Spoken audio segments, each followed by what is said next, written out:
The first stage is done. It has been very successful, said the master. It has worked on some. The rest will be turned. Then we will take out the remainder of the band. Those that resist, we kill. Yes, master, said Kate.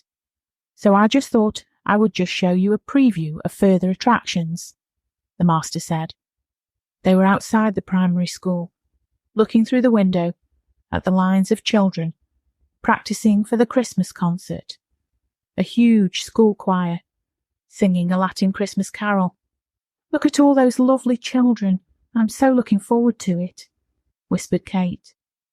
The master watched the light shining in her dead eyes and chuckled.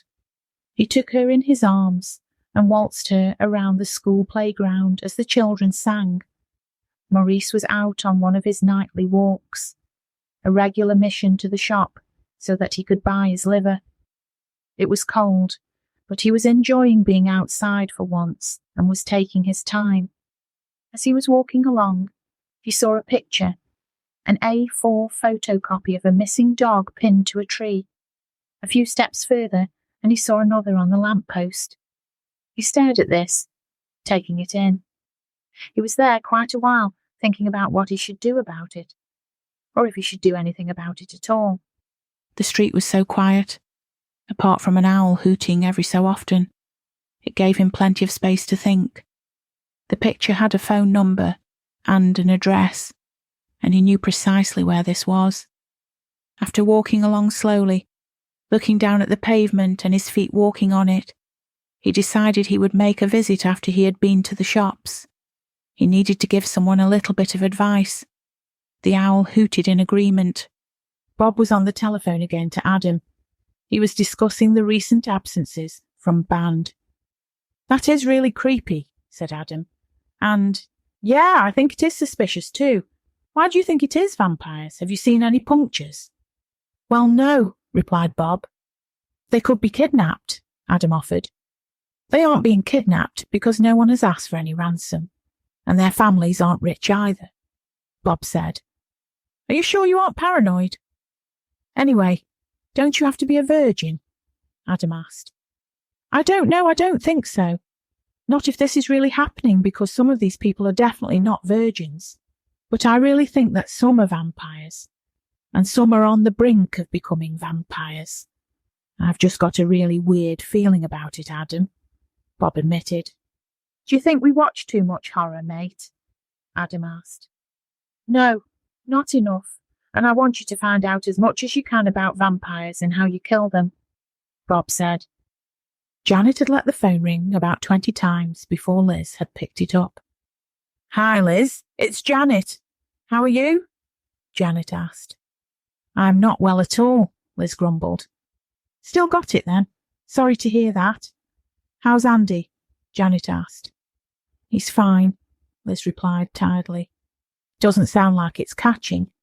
At least that's something. I want to talk to you about Peter. Janet said. Yes, how is Woody? Liz asked. He's not well. He hides away most of the day. I don't know how he feels really. He won't talk to me or tell me about it. In fact, he is nasty to me and aggressive. He won't let me help him. I don't know what to do, Janet admitted. That is not Woody. What about getting him to the doctor's? Liz said. Any mention of it and he goes berserk. But I thought I should just tell you, you know. A trouble shared is a trouble halved, Janet said. Let us know if we can do anything, and try and keep cheerful, Janet, Liz said. I am trying, believe me. Bye, Janet muttered. Bye, Janet, Liz said sadly. Keith sat in his basement.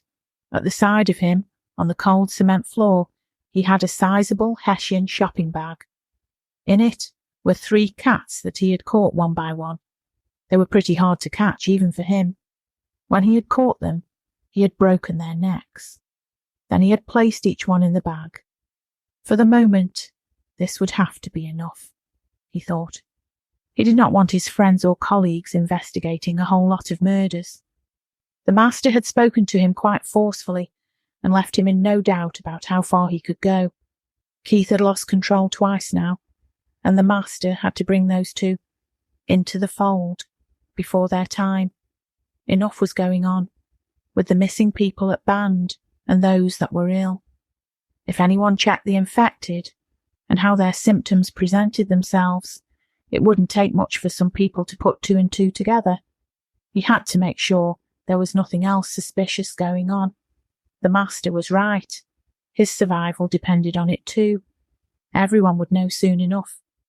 Woody was not ready to take the next step. Lying in bed again, analysing how powerful he felt, just like when he was a teenager, perhaps even better, and that was enjoyable. The best thing to do was to try and seek out some of the others and find out what he should do, he thought. Staying locked in his bedroom forever was not an option. How many times could he say to Janet, when she came to bed at night, that he would sleep on the sofa and watch his video collection, as he couldn't sleep? If he stayed in the bedroom all night, he would harm her. He was making the choice, when she was asleep, to go out and feed on animals. But this would have to end soon. Colin wanted to bite his wife too. He did not know how he was going to stop this. It was an overwhelming compulsion. He had always been a small and gentle man and loved his wife dearly. Why had this happened to him? He decided when he did it, and it would be when, he would make it as painless as possible for her. Keith picked up Yvonne from the train station. It was rainy, and after she got in, the car windows started steaming up, which made him angry. She has been visiting her sister, and as soon as she put on her seatbelt, she was yakking on about this and that. What her sister had, and how lovely her brother-in-law was, and their new car. He was already annoyed as the train was late, so he took the route through the moors. As he drove, he made a plan in his head of how all this would go down. It wasn't supposed to happen tonight, but he realised that this was his ideal opportunity, and he was going to go for it. Pulling the car up at a gravelled area at the side of the moors, he switched off the engine. It was bleak and insanely dark. He had left streetlights behind about 3 miles ago, and was relieved that the night wouldn't unveil any telltale signs that he had changed. The rain still came down out of the dense, oppressing clouds. He knew just how to push Yvonne's buttons. "What have you stopped for?" Yvonne asked. "What have you stopped for?" Keith mimicked in a woman's high voice. "If you shut up for 1 minute, you will find out," he shouted. "Don't you dare shout at me like that," she said. "You rude bloody man! My sister never gets spoken to like that." "Shut up. I have stopped the car to tell you you are not allowed to go to your sister's again," Keith said with a smirk. "How dare you? Who do you think you are? Just because you can tell people off at work, it doesn't mean you can tell me what to do. I'll go to my sister's even more now. I was happy there, you pig," Yvonne shouted. Keith smacked her across the face. "Now you've done it!" she screamed at him, while she fiddled frantically with the seatbelt and picked up her handbag before getting out. She briskly started walking down the road away from the car. That was just perfect, thought Keith. Attacking her on the moors would ensure minimum clean-up and maximum fun. No one would hear her scream. Keith got out of his car and turned his face up to the rain and smiled. It didn't matter how much of a head start he gave her, because he would still catch her. This would have the added bonus of her being weak and less likely to scratch him up. If she thought she could hide, he had a surprise too.